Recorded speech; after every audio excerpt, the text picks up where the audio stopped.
4 real people, 4 vanishings, no bodies, no answers, only questions and a darkness that still lingers. Story 1. The Vanishing of Brandon Swanson. It was the early hours of May 14, 2008, when 19-year-old Brandon Swanson left a small get-together with friends. The night was quiet, the roads nearly empty. He had just finished his first year at Minnesota West Community and Technical College, and he was in good spirits, ready to head home to his parents in Marshall, Minnesota. Brandon wasn't drunk. He wasn't upset. He was just driving along a familiar rural highway under a moonless sky. But the thing about rural Minnesota, once you get far enough from town, the darkness isn't just around you, it presses in. The kind that makes you feel like you're driving through the middle of nowhere, even if you know there are farms nearby. Sometime after midnight, Brandon took a wrong turn. The road beneath his tires turned from smooth asphalt to loose gravel. Not long after, his car dipped off the road and into a shallow ditch. The car wasn't damaged. Brandon wasn't hurt. But his tires couldn't get traction on the slope to get back onto the road. At 1:54 a.m., he pulled out his phone and called his parents. His voice was calm. Too calm, matey. He explained that he was near the small town of Lind and would just walk towards some lights he could see in the distance until they could meet him. So they stayed on the phone with him as he walked. For 47 minutes, they listened to his steady breathing, the crunch of gravel, and his occasional comments about the road ahead. At some point, they heard him crossing grass instead of gravel. Then, faint in the background, running water. This caught his parents off guard. They knew the area well. There were no streams or rivers where Brandon thought he was. Brandon's voice stayed steady, but his parents later said there was something strange about how he kept talking about the lights in the distance. They never seemed to get closer. He cut across fields, telling them he'd be there soon, but his descriptions didn't match any landmarks they knew.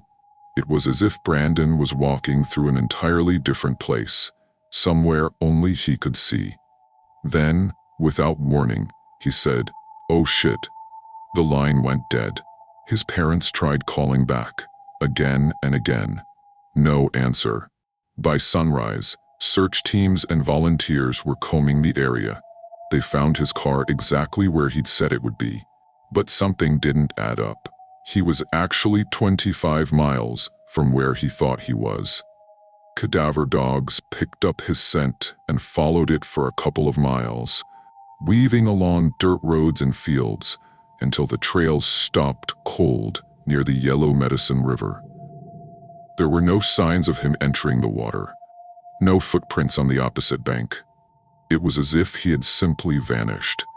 Some investigators believe Brandon accidentally drowned that night, but others, including many locals, think there's more to the story.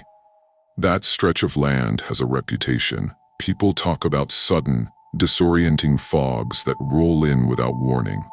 Hunters who get turned around in daylight, and nights where you swear you see lights in the distance, but no matter how far you walk, they never get any closer. In the years since, farmers have reported something unnerving. A lone figure walking across their fields at night, always moving toward distant lights, never reaching them. Brandon Swanson was never found. His phone was never recovered.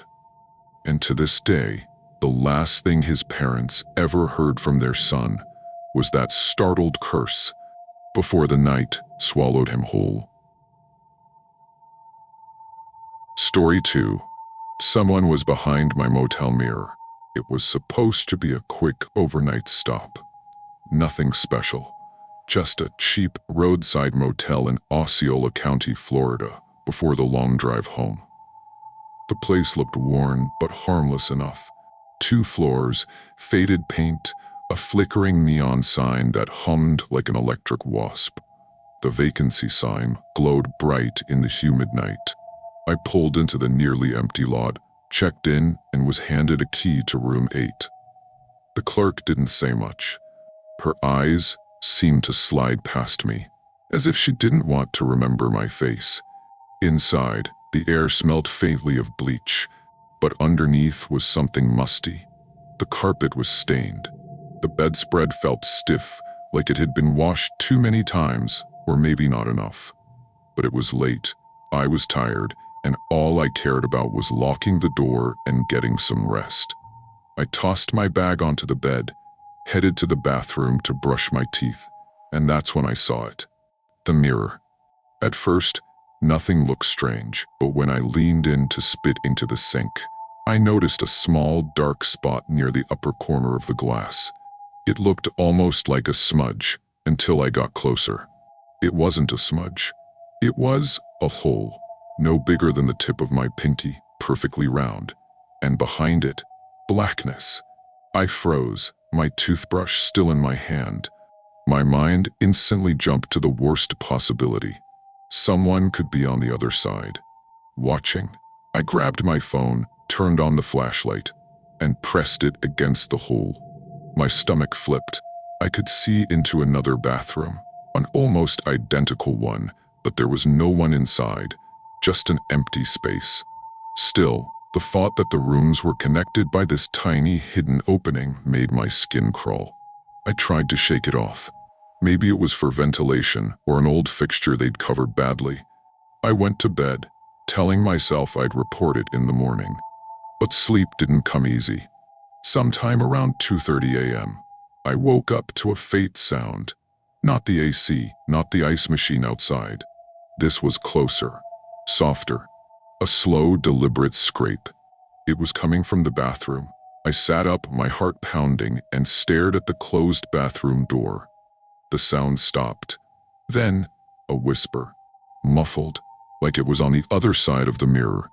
I grabbed my phone and started recording. The whisper stopped again, replaced by a faint clicking sound, metal tapping against glass.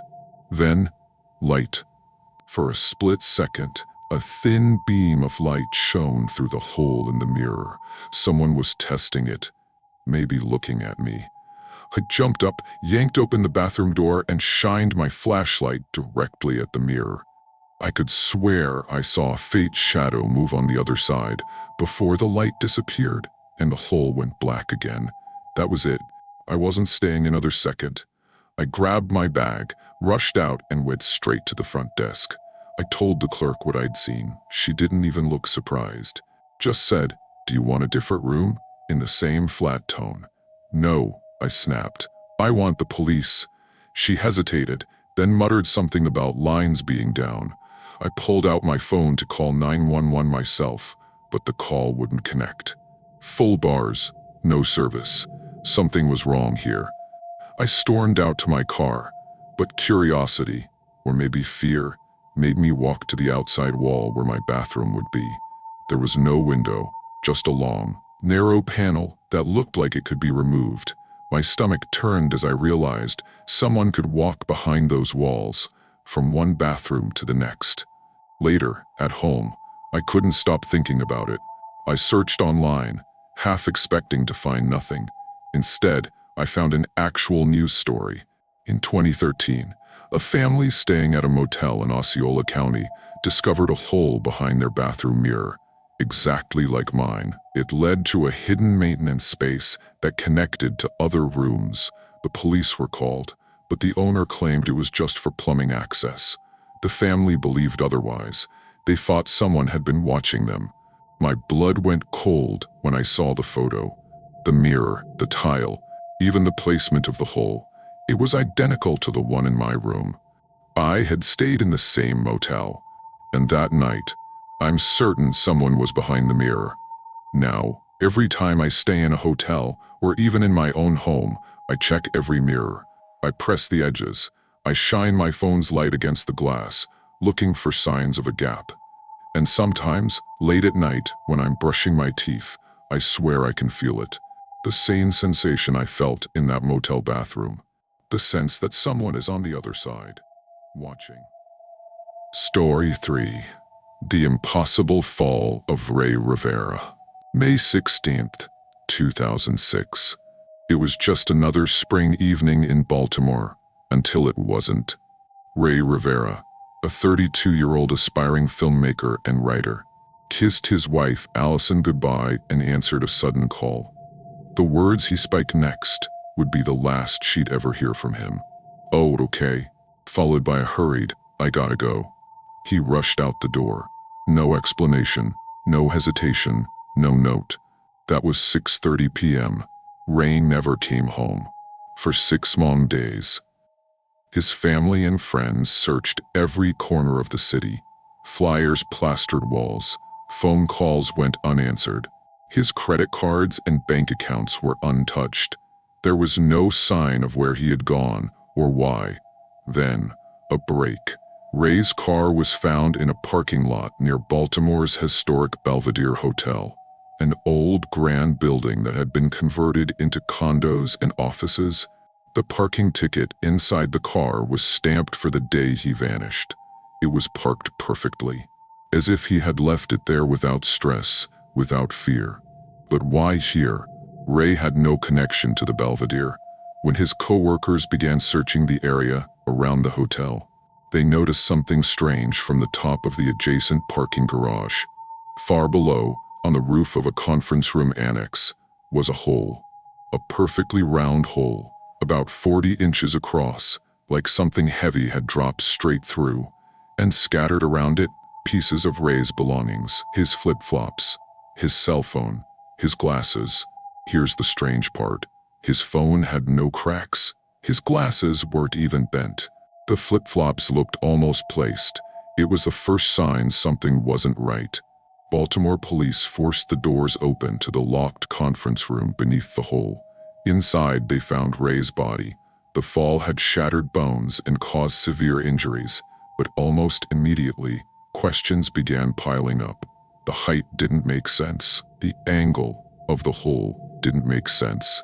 Even the distance from the parking garage roof seemed wrong. Too far to be a jump without a running start, and too far for an accidental slip. And then there was his mental state. Ray wasn't depressed. He had recently moved from California, excited about a new job opportunity with his longtime friend, financial newsletter publisher Porter Stansberry. He was newly married. He was talking about future film projects. Suicide didn't fit. But if it wasn't suicide, what happened? The Belvedere was notorious for its labyrinth-like hallways and locked access points. To reach the conference room roof from inside would require navigating restricted areas and passing multiple security doors. So how did Ray get up there, and why? Some believe he was lured to the hotel for a meeting. That phone call he got before leaving his home? Never traced, never identified. Others think he was chased, forced to run across the roof before plummeting through the annex. And then there are the conspiracy theories. Ray had been working in the world of finance, writing articles and scripts for Stansberry's company. Shortly before his death, the company had faced scrutiny from the Securities and Exchange Commission for allegedly misleading investors. Rumors swirled. Had Ray stumbled onto something dangerous? Had he learned a secret worth killing for? Adding to the mystery, inside Ray's locked office desk at home, Allison found a bizarre note. It was taped to the back of his computer, folded tightly. It mentioned famous movie lines, cryptic references to Freemasonry, and a strange list of names, some living, some dead. The note's meaning has never been deciphered. The physical evidence was just as baffling. Flip-flops. One was broken, but not in a way consistent with a long fall. More like it had been bent under pressure. Glasses. Not shattered, barely scratched. Phone. Worked perfectly. How could these survive a multi-story drop? If Ray had jumped from the parking garage roof, his belongings should have been destroyed. For Allison, the questions were endless. Why no witnesses? Why no camera footage? Why did it take nearly a week to find him in a location right next to his parked car? And perhaps most hauntingly, if Ray didn't fall by choice, who was up there with him? The Belvedere itself only deepens the legend.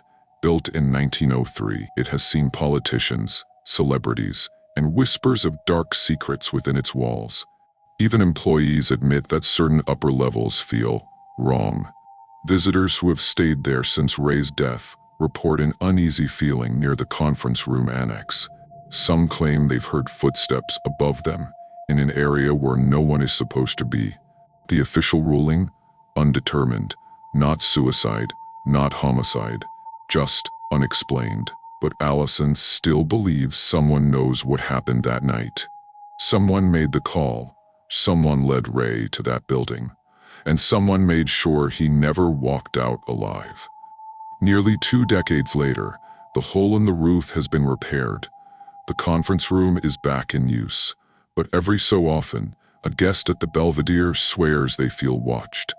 That in the corner of their eye, they see a tall man in casual clothes, standing still, looking at something only he can see. Maybe he's still searching for answers. Maybe he's still trying to come home. Story 4. Junko Furuta, 44 Days in Hell. She was 17, a good student, a part-time job after class, a bicycle, a narrow road, a late autumn wind. On November 25, 1988, Junko Furuta left work and started home. She never arrived. The boys were almost her age. That's the part that makes the world tilt when you hear it. They didn't look like monsters. They looked like people you pass every day and never think twice about. One knocked her from her bike. Another stepped in, all convincing smiles and fake concern. "Let me help you." Then the detour, then the lie, then the door that shut and didn't open again. What followed is now known, quietly, uneasily, as 44 days. You will see that number in articles and court documents, and it will never feel like enough ink to hold what happened inside it. The house wasn't abandoned. That's another detail that needles at you. A lived-in suburban home in Adachi, Tokyo. Curtains, a kitchen, a television, neighbors. The ordinary wrapped around the unspeakable like insulation.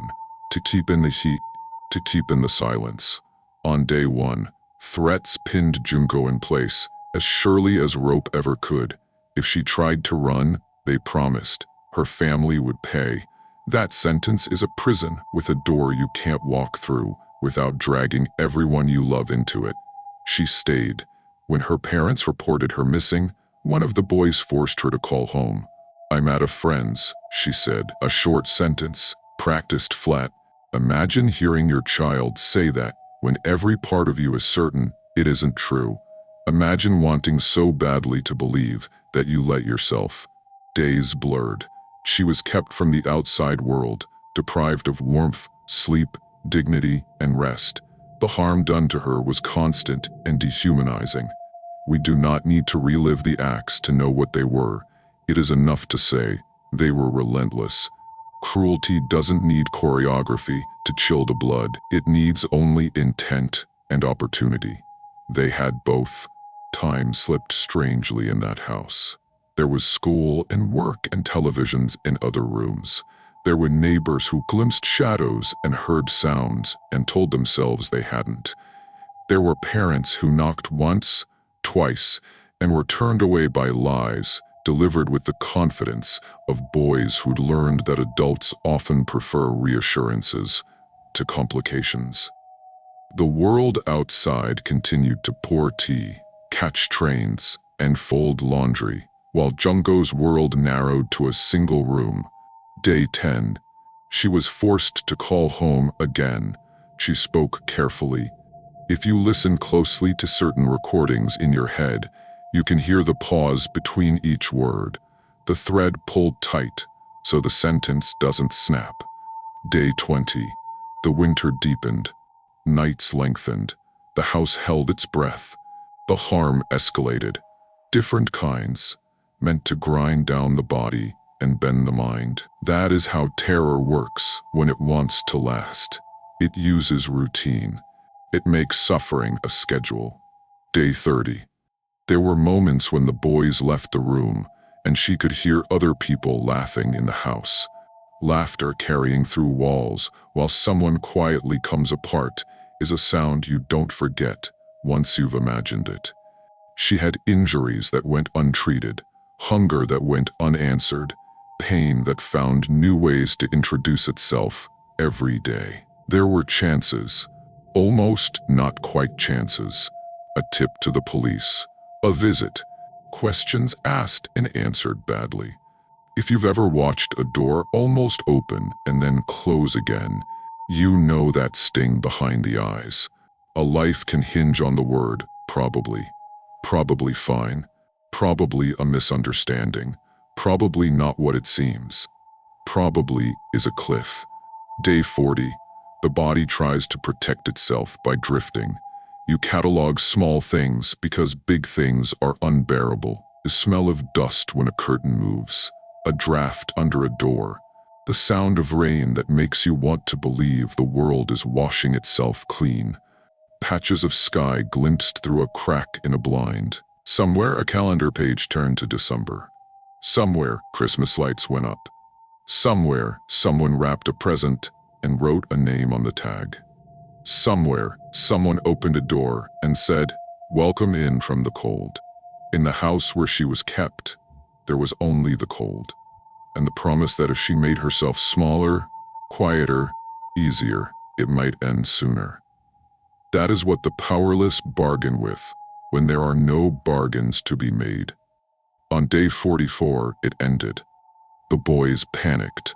The decisions that followed were as callous as every choice before them. A blanket, a container, concrete, a place to hide what they had done and go on as if the world would let them. The world did not. January 4th, 1989. The container was found.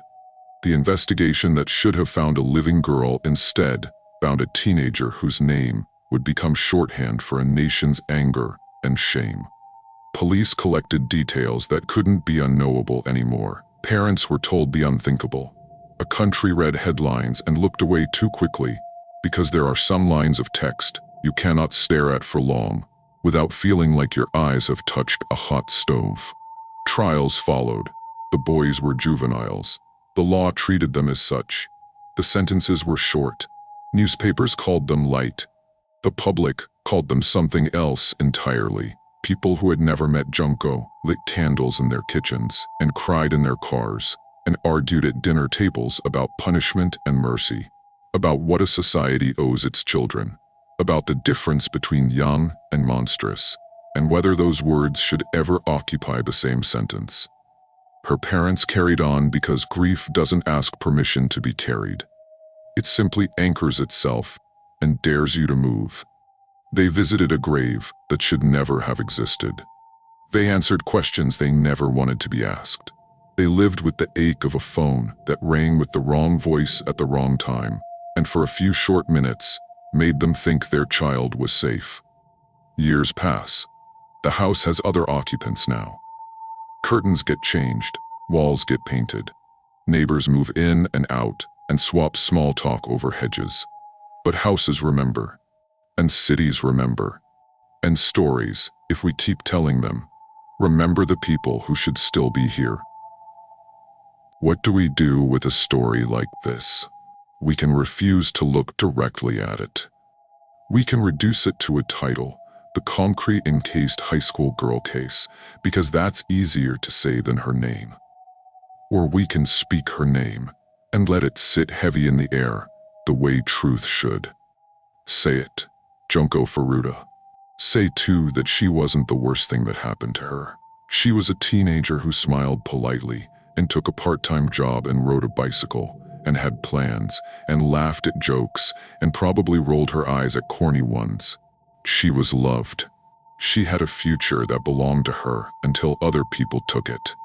If there is anything like a way forward from stories like this, it's in what we do next. We can insist that doors stay open longer when someone knocks and says something's wrong.